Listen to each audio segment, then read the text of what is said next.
Entalpía. Exacto. Lo que es el cambio de entalpía, ¿verdad? Que puede ser negativo o positivo dependiendo si la reacción es exotérmica o endotérmica. De que la reacción sea exotérmica, ¿cuáles son los que tienen mayor energía? ¿Los reactivos o los productos? Si la reacción es exotérmica. Los productos. ¿Cuáles tienen mayor energía? ¿Los reactivos o los productos si el cambio de entalpía es negativo?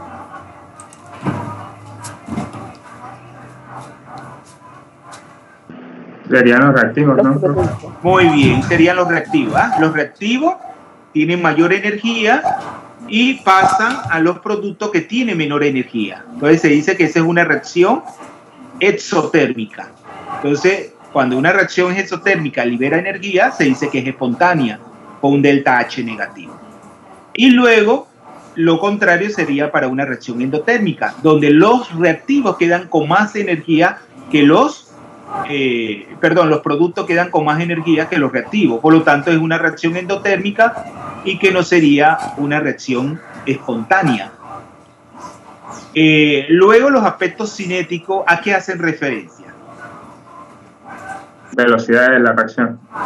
Exacto, a la velocidad de la reacción. Y que una reacción sea lenta o rápida, ¿de qué depende, Denvers? De que una reacción sea rápida o lenta, ¿de qué depende? Tiene que ver las concentraciones.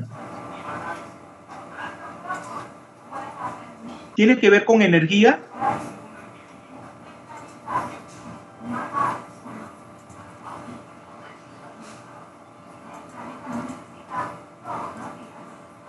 Dependiendo de su energía de activación.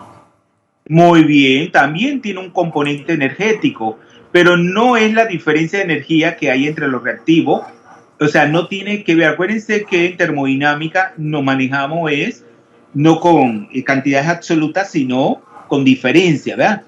No tiene que ver con la diferencia de energía entre los reactivos y los productos, sino con la energía que separa los reactivos de lo que es el complejo activado o estado de transición.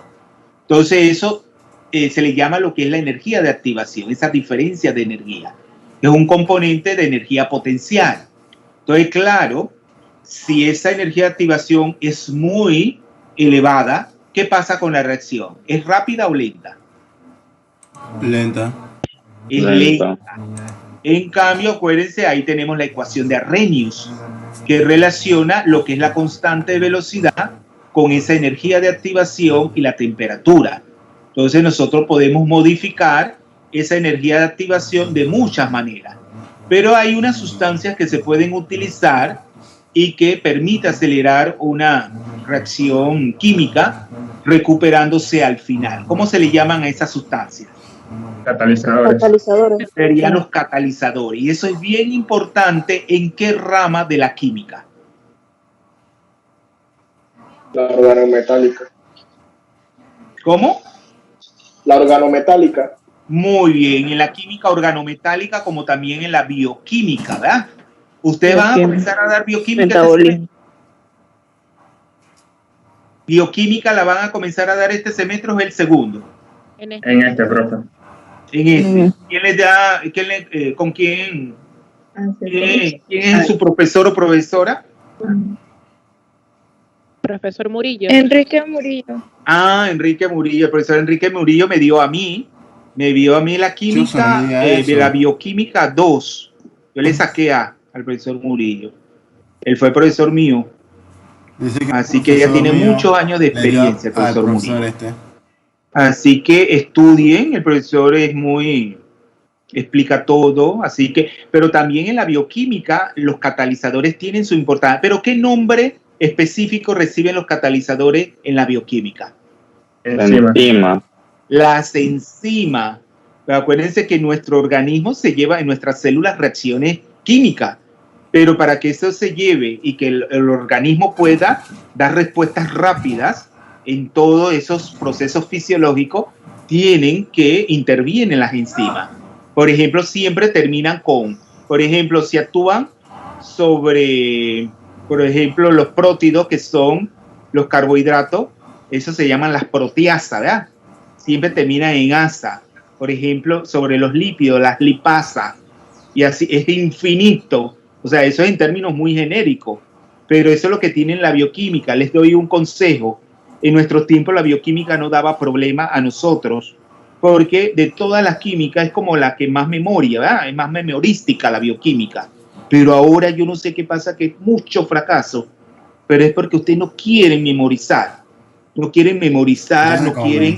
Acuérdense que toda rama de la química tiene sus conceptos, como yo le decía, sus fundamentos, sus ideas que ustedes tienen que manejarlas y tienen que hacerse de un bagaje conceptual. Y para eso tienen que leer, escribir, sacar ideas. Y en mis tiempos no era una asignación. Yo saqué, miren, yo no tenía problema, pero ahora hay muchos fracasos en esa materia. Entonces yo creo que es esa parte que no quieren memorizar, que ustedes no quieren, o sea, claro, la memoria no es buena, pero cuando uno memoriza en base al análisis, a la comprensión, ténganlo por seguro que es lo mejor que hay en la vida, porque uno estudia para toda la vida. Entonces traten de memorizar analizando, ¿verdad? Comprendiendo lo que es el tema. Entonces, bueno, eso es lo que abarca los aspectos. Pero en la química inorgánica, nosotros utilizamos conceptos que tienen que ver con los aspectos termodinámicos y con los aspectos cinéticos. ¿Qué conceptos ustedes creen que están relacionados a los aspectos termodinámicos? Y que nosotros decimos, bueno, un compuesto es tal o tal dependiendo a esa termodinámica. La entropía. Sí, o sea, ahí tenemos tres magnitudes, ¿verdad? Muy bien, ¿quién habló? Y disculpe, ¿quién habló? Chiarelli Carvajal, ¿verdad? Entonces, ahí tenemos tres magnitudes que están relacionadas matemáticamente, lo que es el cambio de entalpía, el cambio de energía libre, que se le llama de Gibbs, pero ya yo creo que eso está en desuso, cambio de energía libre, y lo que es el cambio de entropía, ¿verdad? Entonces ahí ustedes van a hallar esa relación termodinámica. El delta G es igual al delta H menos el producto de la temperatura por el cambio de entropía. Y Chiarelli le puede decir que eso, ¿en qué rama de la química se da? ¿En qué curso? ¿Manejan esa primera, segunda y la tercera ley de la termodinámica?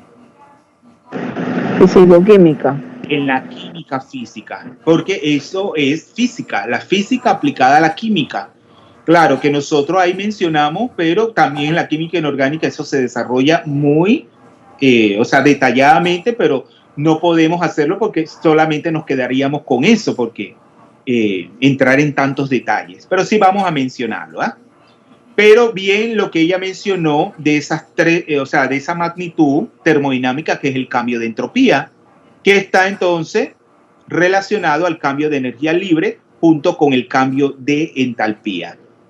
Pero yo hacía referencia a otro, cuando un compuesto no reacciona, ¿cómo nosotros decimos que es? Si son espontáneas o no espontáneas. Sí, también, bueno, eso también tiene que ver, que reacciona de manera espontánea, es que se da sin, vamos a decir, sin, o sea, no hay que introducir energía al sistema, sino que se da de manera espontánea, ¿verdad? Y cuando hay que introducir energía al sistema, entonces ahí es cuando decimos que no es espontánea, por ejemplo, en el caso de las reacciones endotérmicas. Pero no es eso tampoco. Cuando un compuesto no reacciona, ¿cómo decimos que es? Inerte. No, porque el aspecto inerte tiene que ver con el aspecto cinético. Cuando el compuesto reacciona a una velocidad imperceptible, o sea, que es muy baja, decimos que es inerte. Entonces, inclusive hay una definición para determinar si el compuesto es inerte y la contraparte es lábil. Cuando un compuesto reacciona rápidamente, dando una constante de velocidad elevada, se dice que es lábil. La, con tilde en la A, B de burro y L, lábil. Y el otro es inerte. Eso tiene que ver con los aspectos cinéticos, se me adelantó. Pero estoy hablando de los aspectos termodinámicos.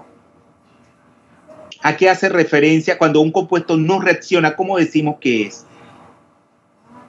Alguien me lo tiene que decir. Termodinámicamente inestable. Estable. Claro, ya lo dijo él. Estable o inestable. Esos son los conceptos. Estable cuando un compuesto no reacciona, es estable. Pero cuando reacciona, ¿ya? Fácilmente se dice que es inestable. O sea, ese compuesto va cambiando. Por ejemplo, tenemos en el caso de la química nuclear, cuando un núcleo tiene muchos protones y neutrones, ¿qué pasa? De manera, él se va descomponiendo, ¿verdad? En otros núcleos más estables. Es un núcleo muy inestable. Entonces tenemos disminuyendo la cantidad de protones y neutrones en el núcleo. Tenemos ya sea por emisión de partículas alfa, beta, gamma, por radiación gamma, y así va haciéndose un núcleo más estable. ¿Ven la diferencia? Ahora alguien que me lo explique. Así de la manera de esos dos conceptos relacionados a los aspectos termodinámicos y los otros dos conceptos que están relacionados con los aspectos cinéticos de una reacción inorgánica.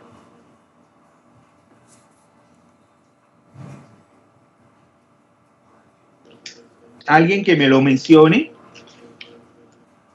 Mire, ya entonces, hasta el momento participado. Denver Medin tiene 2 puntos, ¿eh? Su participación fue valiosa, 2 puntos. También Guevara Carlos tiene 2 puntos. También Chiarelli Carvajal tiene 2 puntos. Chiarelli Carvajal. ¿Y quién fue el otro que habló? Solamente ellos, ¿eh? Ismael Mora, ¿no? Ismael Mora también 2 puntos. Miren que van sumando, no es restando, es sumando.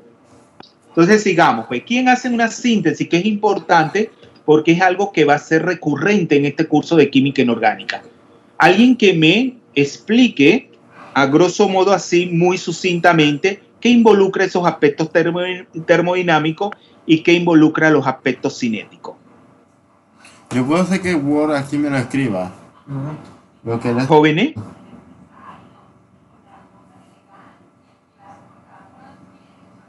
Depende.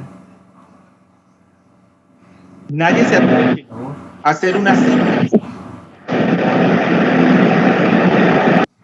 No tengan miedo, jóvenes. Tienen que hablar porque eso hace que ustedes vayan. Profe. Dígame. Sí. Los dos aspectos termodinámicos y cinéticos, ambos. Sí. Sí. Ajá. Bueno, usted nos está explicando que las reacciones inorgánicas, igual que las reacciones orgánicas, para la diferencia que hay 2 aspectos que son importantes, que es el termodinámico y el cinético. Entonces, si una sustancia no reacciona termodinámicamente, la consideramos estable, o su química como tal es estable porque no forma otras sustancias con la misma facilidad que otras sustancias pueden formar productos. Entonces, aquellas que sí pueden, esas se consideran inestables, que son por excelencia las que preferimos en los laboratorios para tener experiencias, etc.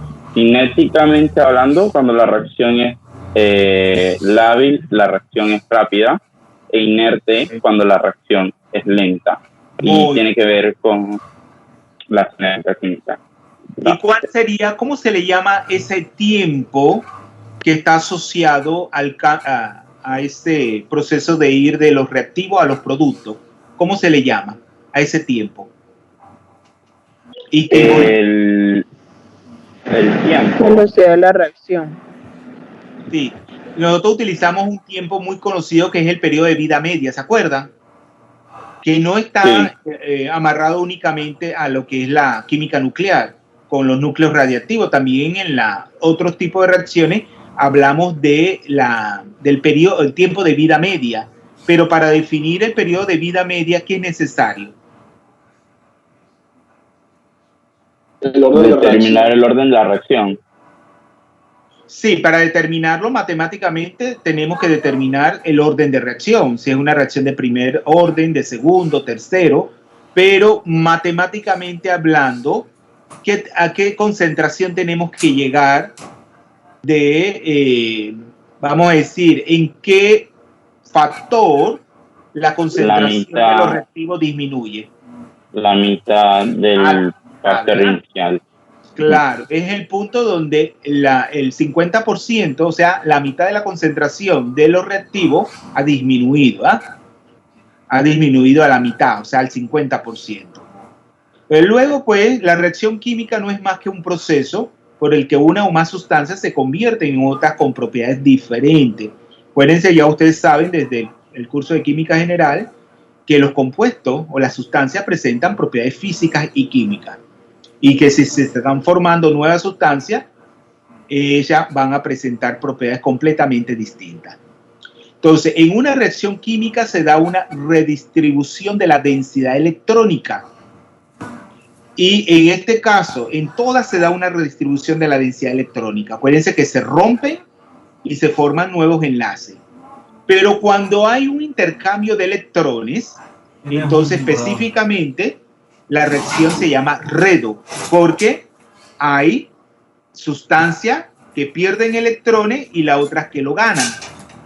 Entonces, no todas son así. Otra, no varía el número o sea, no hay cambio en el número de oxidación. Por ejemplo, las reacciones de metátesis o las reacciones de doble desplazamiento. No hay cambio en el número de oxidación. Solamente varía la manera como se comparten los electrones. Entonces, esa es una diferencia. Pero siempre hay una redistribución de la densidad electrónica, ya sea a través de pérdida o ganancia de electrones o solamente variando el tipo de enlace, ¿verdad? O sea, los átomos que están enlazados unos con otros. Que eso es lo que pasa con las reacciones de metátesis o de doble desplazamiento. Ya ustedes saben que son las reacciones. ¿Cuáles son esas reacciones? Alguien que me haga una clasificación de esas reacciones de metátesis o reacciones de doble desplazamiento.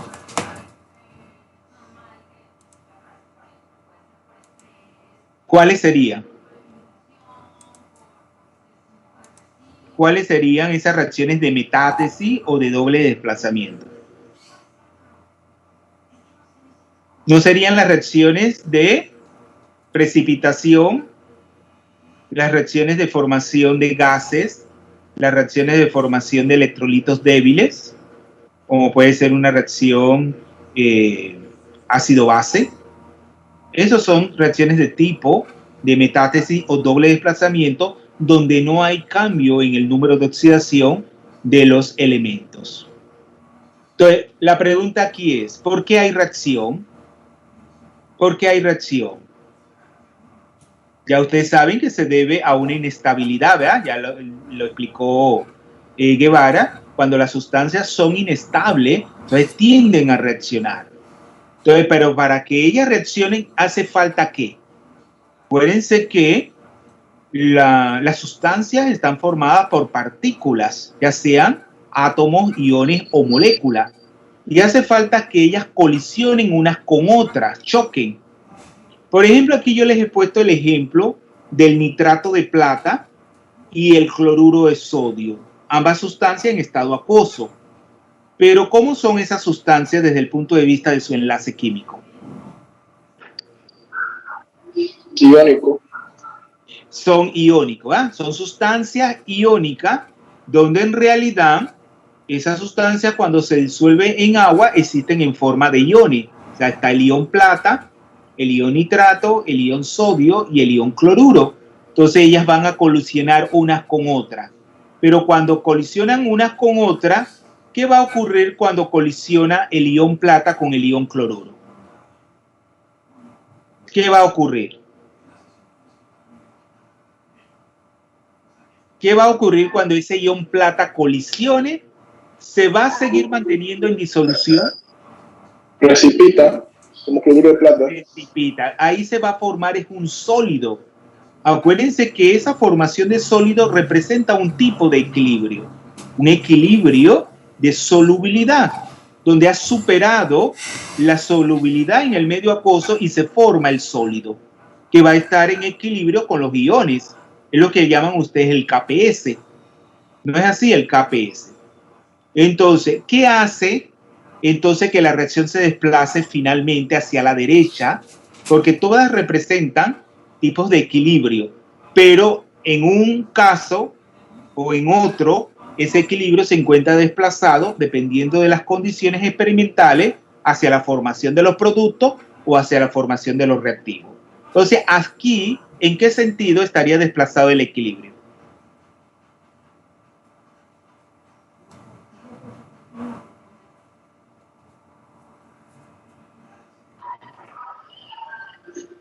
Hacia la formación del sólido.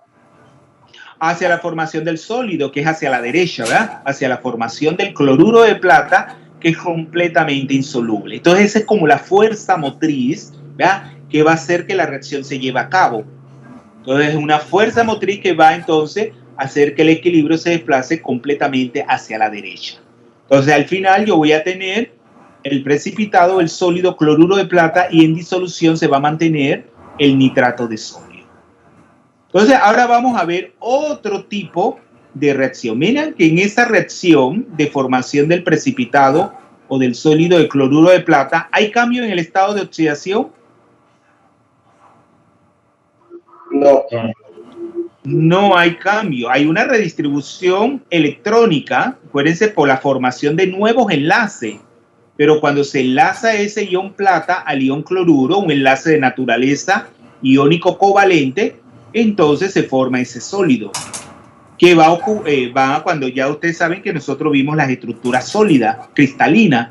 Entonces ese cloruro de plata va a existir en un tipo de celda, ¿verdad? En un tipo de celda determinado, en celda elemental, ¿verdad? Todos los sólidos existen en un tipo de celda elemental. Ya ustedes saben las cúbicas, las hexagonales, Entonces, pero ahora vamos a ver un tipo de reacción que también va a haber una redistribución de la densidad electrónica, pero con un cambio en el número de oxidación de la sustancia o de los elementos que participan en ella.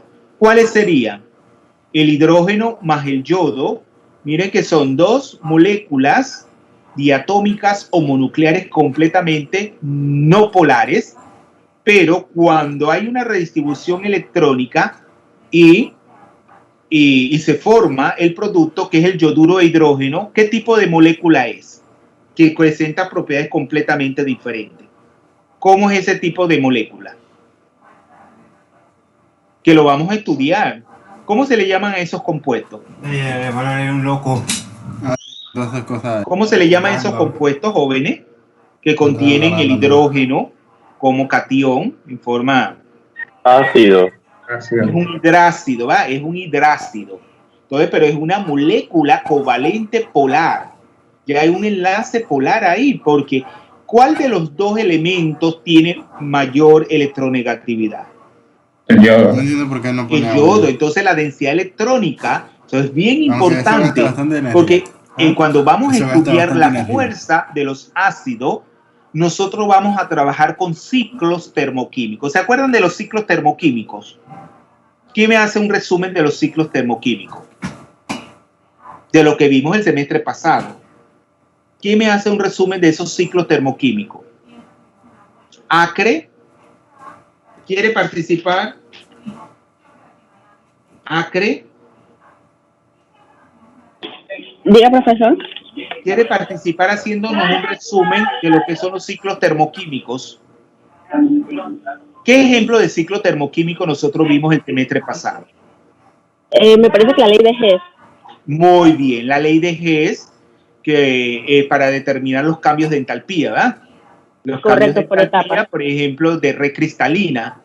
El cambio de entalpía de red cristalina lo determinamos a través de un ciclo termoquímico en donde se aplicaba la ley de Hess. Dentro de ese ciclo termoquímico, ¿qué magnitudes estaban relacionadas? Utilizamos las entalpías de formación, la transformación de los cambios de estado de gas de sólidos a gases, procurando tener todos los elementos, los reactivos primeros en gases para que pudieran pasar al producto. Muy bien, pues, porque si tenemos, por ejemplo, el compuesto iónico que existe en una determinada red cristalina, como es el cloruro de magnesio, pero físicamente ese magnesio como está en su estado, vamos a decir, más estable en la naturaleza, el magnesio. Sólido. Es sólido. Entonces, para que él forme, porque por definición, el cambio de entalpía de red cristalina, ¿cómo me lo define usted?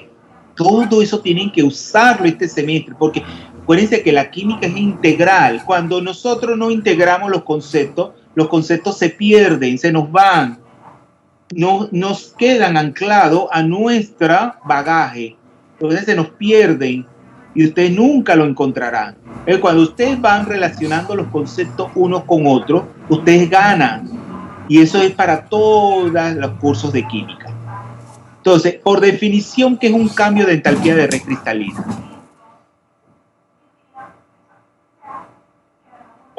Para que ocurra tiene que estar en sus estados más, los elementos tienen que estar en sus estados más estables para formar un mol del producto.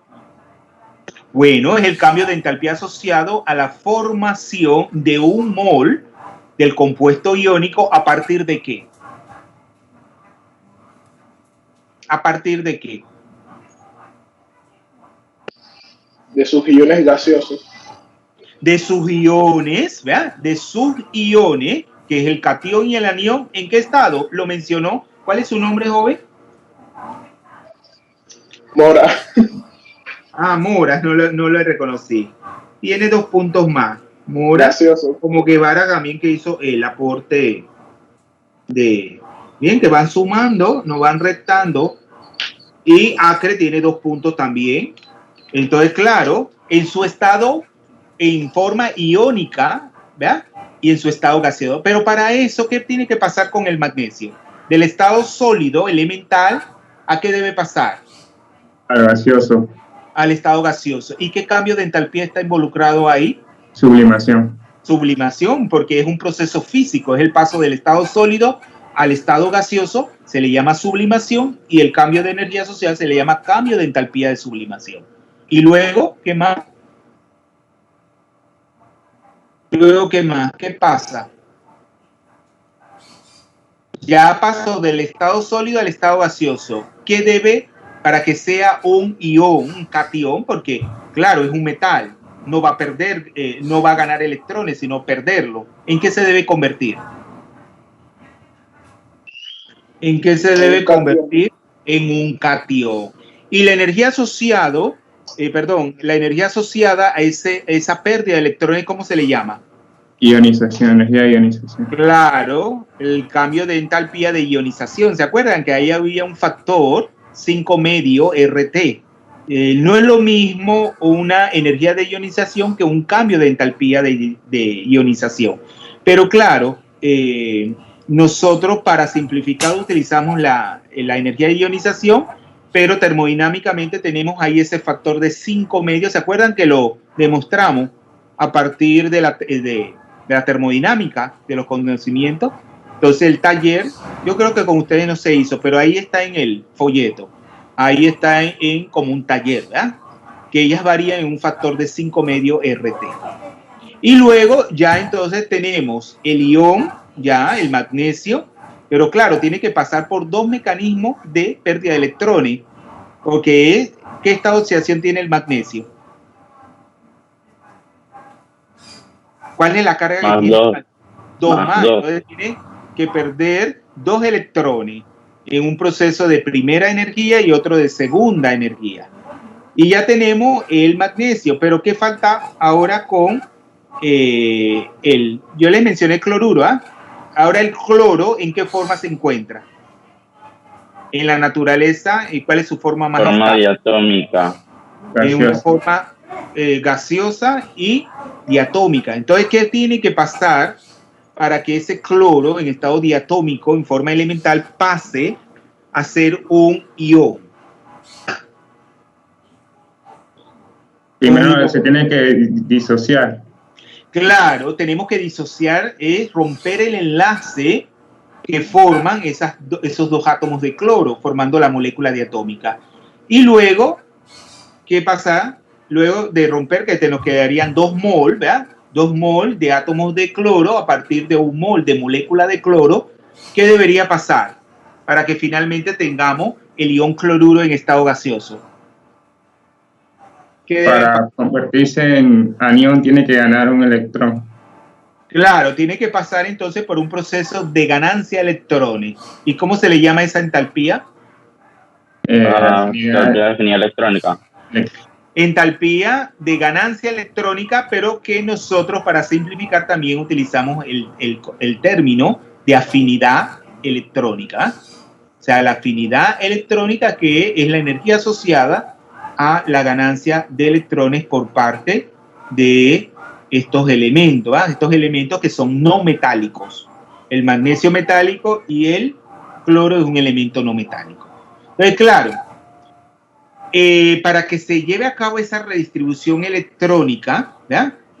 Ya sea con cambio o no en el estado de oxidación, los choques, ¿cómo tienen que ser? Eficaces, ¿ya? Tienen que ser eficaces los choques. Ya eso ustedes los estudian en la física, cuando un choque es elástico o inelástico, ¿se acuerdan? Cuando hay transferencia completa de la energía, cuando las partículas chocan. Entonces, todos esos conceptos de la física, de mecánica, se aplican en la química, cuando uno quiere un modelo matemático exacto, cuando estudia un mecanismo, pero en este caso no. Entonces, bueno, para resumir, la reacción se da si supera estos dos controles, el control termodinámico, que está asociado a la energía, y el cinético, a velocidad. Entonces, en el caso del termodinámico, no es posible si el cambio de energía libre es mayor a cero, o sea, tiene un signo positivo. Entonces, en este caso, no hay reacción. Desde el punto de vista espontáneo, claro está. Si es posible cuando ese cambio el cambio de energía libre es menor a cero, es decir, negativo.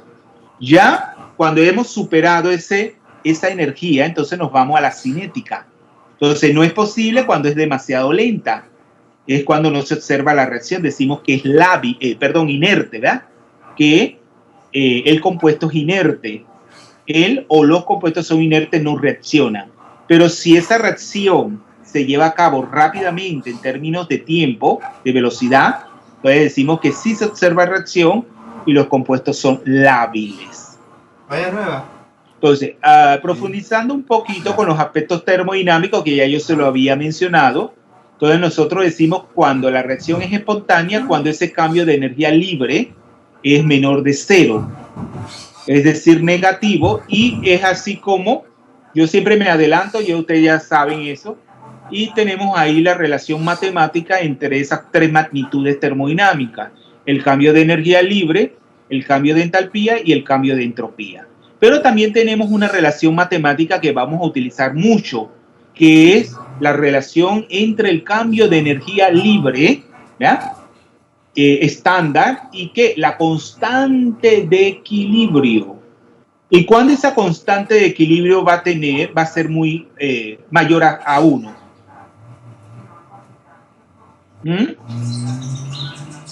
Acuérdense que las constantes de equilibrio tienen signo. Yo les pregunto, ¿las constantes de equilibrio tienen signo? ¿Cómo nosotros decimos para hacer referencia si el equilibrio está desplazado hacia la derecha o izquierda, en qué nos tenemos que fijar en la constante de equilibrio? Para decir si el equilibrio está... Mire que son cosas que lo enfocaron en la química, lo estudiaron en la química general, pero luego lo deben de seguir utilizando para poder hacer correctamente sus problemas, o sea, en el análisis. Cuando decimos que el equilibrio está desplazado hacia la derecha o hacia la izquierda, es decir, hacia los productos o hacia los reactivos, ¿en qué nos fijamos de esa constante de equilibrio? Y la constante de equilibrio era mayor a 1, el equilibrio se desplaza a la derecha, y si es menor a 1, se desplaza a la izquierda, a la derecha. Claro, entonces lo que tenemos que fijar es la potencia de la constante de equilibrio de base 10, si es positiva o negativa. Si esa potencia de base 10 es positiva, claro, la constante de equilibrio es mayor a 1 y el equilibrio se encuentra desplazado hacia la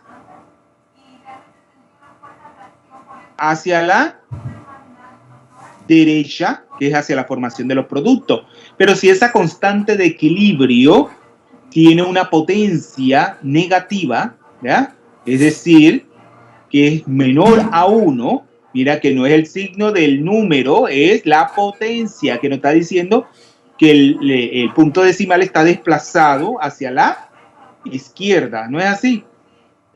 Hacia la izquierda, o sea que es un número menor a 1. Entonces decimos que el equilibrio está desplazado hacia lo reactivo, porque ya ustedes saben que la constante de equilibrio, que se deduce a través de la ley de acción de masa, que la constante de equilibrio, ¿a qué es igual? ¿A qué es igual la constante de equilibrio? La concentración de los productos entre la concentración de los reactivos. Exacto, es igual al cociente, ¿verdad? Del producto, de la concentración de los productos entre el producto de la concentración de los reactivos. Así es. Entonces, claro, ya yo les mencioné, si ese cambio de entalpía es menor a 0, decimos que la reacción es exotérmica, porque a ese cambio de entalpía lo asociamos a Q, al calor, que también saben que eso no es rigurosamente exacto, pero decimos que es igual a Q y que es el calor que se libera, ¿verdad?, en el transcurso de la reacción. Cuando ese cambio de entalpía es mayor a 0, es positivo, decimos que la reacción es endotérmica. Y ya entonces les mencionamos ahí cuál es, en el caso de la reacción exotérmica, cuáles de los dos componentes de la reacción tiene mayor energía, los reactivos o los productos. Los reactivos. Los reactivos, muy bien. Y en el caso de la endotérmica serían los productos, ¿verdad?, que tienen mayor energía. Por eso que es una reacción que no es espontánea.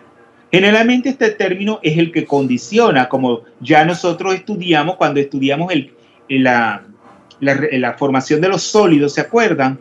Cuando estudiamos las reacciones de descomposición de los carbonatos como una aplicación de los cambios de entalpía de red cristalina, cuáles eran más propensos a la descomposición térmica y cuáles no. Entonces decíamos que el que condiciona mayormente el cambio de energía libre es el cambio de entalpía, porque aquí todo tiende hacia un desorden, o sea, al aumento. Desde el punto de vista del cambio de entropía, siempre el proceso sería espontáneo, porque ese cambio, el delta S, es mayor a 0, o sea, tiende a aumentar el desorden en el sistema. Entonces, alguien que me explique la reacción que sigue. Alguien que me explique esa reacción. Ya para terminar, vamos a terminar porque es hasta las 4 y ¿qué? 5 la clase. ¿Jóvenes? Sí, profe. Sí, vamos a terminar con esta diapositiva. Miren, yo pensaba que iba a terminar esta presentación, pero claro, no me puedo saltar todo las explicaciones, porque luego, ¿qué pasa? Luego en la evaluación dice, el profesor no entregó el organigrama, no explicó cómo iba a ser. Entonces son cosas necesarias, porque luego nosotros estamos suponiendo, pero no podemos suponer. Ustedes les tiene que quedar claro todo. Esta es mi prueba de que yo le expliqué la clase, la grabación de que yo expliqué. Entonces, esta es mi prueba que yo puedo usarla en un recurso de reconsideración si los estudiantes obran con mala fe y me evalúan mal. ¿No es así? Como abogado tengo que aplicar las normas. Entonces yo recurro a un recurso de reconsideración. Entonces, miren, los estudiantes obraron con mala fe y me han evaluado cuando yo he cumplido todo lo que contempla lo que es la evaluación. Entonces, ¿quién me explica esa reacción?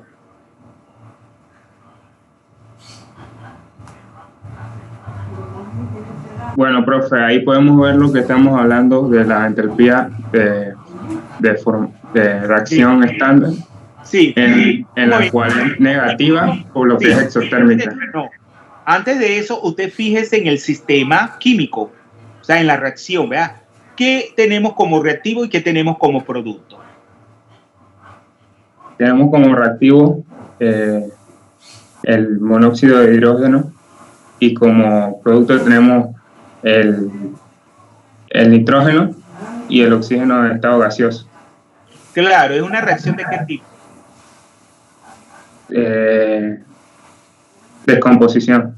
Mismo, es una reacción de descomposición. Mire que bueno, esa reacción debería si tiene un cambio de entalpía negativo, que es el que condiciona el cambio de energía libre estándar, que es menos 24 es negativo. También el delta H si es el que lo condiciona, porque ven que el cambio de entropía es positivo, que atiende hacia un desorden. Entonces, claro, ahí tenemos gas. Acuérdense que las partículas de gas ocupan todo el volumen del recipiente que los contenga. O sea, es que es un desorden único. O sea, no tienen una estructura ordenada como un sólido. Entonces, en ese caso, ese cambio de entalpía estándar negativo que condiciona que el cambio de energía libre estándar, también sea negativo, ¿a usted cree a qué, y que la reacción sea espontánea, a qué se debe? Y que así nos lo dice su constante de equilibrio, que es 10 a la 18, imagínense, sumamente elevada. Entonces, ¿a qué ustedes creen que se deba a eso? De que esa reacción sea espontánea.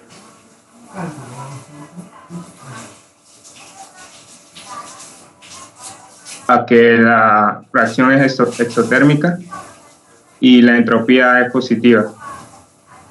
Sí, no, pero yo estoy hablando, mire que dice, abajo, para que ustedes vean el análisis, dice, a temperatura ambiente es estable el óxido de nitrógeno 1, porque ahí el nitrógeno tiene esta oxidación 1, óxido de nitrógeno 1. ¿En cuál sentido va la reacción? Mira las preguntas que le hacen para que usted analice. Dice, ¿cómo se puede justificar entonces que eso sea así? ¿Cómo? Dibujar las estructuras de Lewis dibujar las estructuras de Lewis de toda la sustancia, tanto del reactivo, que es el óxido de nitrógeno 1, como del nitrógeno y el oxígeno. Entonces, ¿qué es eso de las estructuras de Lewis que hicimos énfasis en el primer semestre?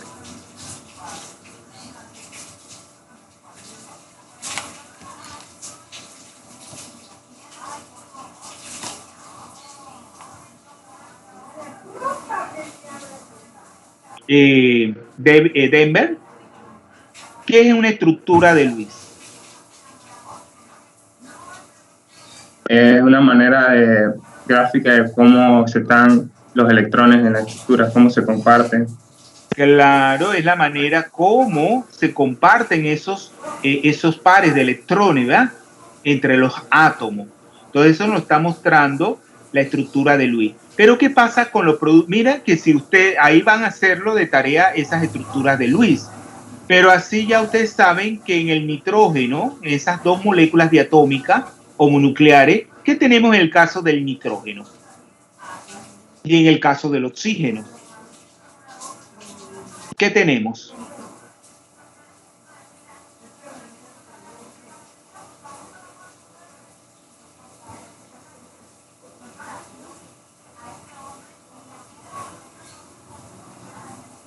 ¿Qué tenemos? Formación de un triple enlace, ¿no es así?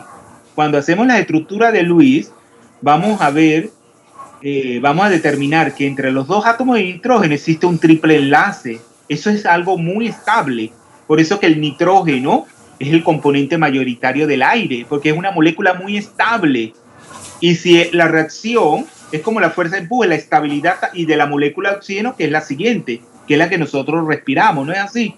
El oxígeno elemental es el que respiramos en el proceso de respiración celular. Entonces, claro, eso nos explica por qué la reacción es muy factible, porque se están formando dos moléculas muy estables a partir de una molécula que no es tan estable. Entonces, bueno, hasta aquí lo vamos a dejar. Ven que es interesante porque vamos a ir, relacionando todo lo que hemos aprendido y lo que falta por aprender durante este semestre. ¿Alguna pregunta, jóvenes? Vamos entonces ya a...